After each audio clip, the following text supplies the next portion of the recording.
इजा हा काय करायलायस र? तू शाळेत प्रकल्प करायला सांगितले ते करत बसलोया. हा आय मला भुका लागल्या जरा काय तर खायला दे की. हा देते. भाकरी देऊ का चपाती देऊ र? चपाती. भाकरी गिळतच नाही तुला, ही गी तोडलेलीच आहे.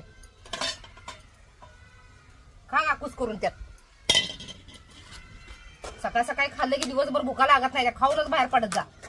हा का काय असेल ती मुलं खायचं, लय नाटके करायची नाहीत. आया शिळी भाकरी कशाला खायलास?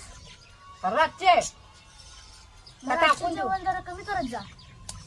अरे मग 2 भाकरी कमी पडल्या म्हणजे असाव्या त्या टोपल्यात, कमी पडू नये खाताना माणसाला. आणि हे सकाळचं फेकून द्यायला मला आवडत नाही बाबा, आणि फेकून द्यायला माझाही नाही बघ आणायला कवा. या पोटासाठी सगळं करतोय ना आपण. मग अगं आया शिळ्या कशाला खायलास? इकडे आण. पोटात दुखल की. नको, तू कुठं खातोस बाबा? आजारी बिजारी पडशील. नको, मी आहे, मी खाते. खा तू मुला, कुस करून खा. आता काळजी करतोयस का नाही माझी एवढी? मोठा झाल्यावर बायको आल्यावर बी कर एवढीच. माझं अशी यायला विसरून. मिडी झाल्यास का काय? मी नाही जाणार असं. काय सांगावं बाबा, मोठी झाली की पोरं हाताला लागत नाही ती. आवर आमटी वाढू का त्यात अजून? दे.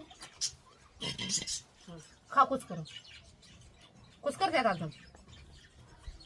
जा लय प्रेम करतोय, लय जीव लावतोयस बघ. पुढचं काय मोठा झाल्यावर करणार आहे देव झालं बाबा. सांभाळशील ना मला? सांभाळणार की. आया तुझा उपास कधी? उद्याच की मला, रविवार नाही उद्या. मग खिचडी करणारच काय? होय करणार आहे की. का मग मी पण उपास धरणार. खिचडी खायसाठी ना? लई छान आहेस. काय उपास इपास करू नको, खिचडी शाबू भिजत घालते जास्तीच. हा आला उपास धरायला. मला माहित नाही खिचडीसाठी उपास धरायचा असते तिला.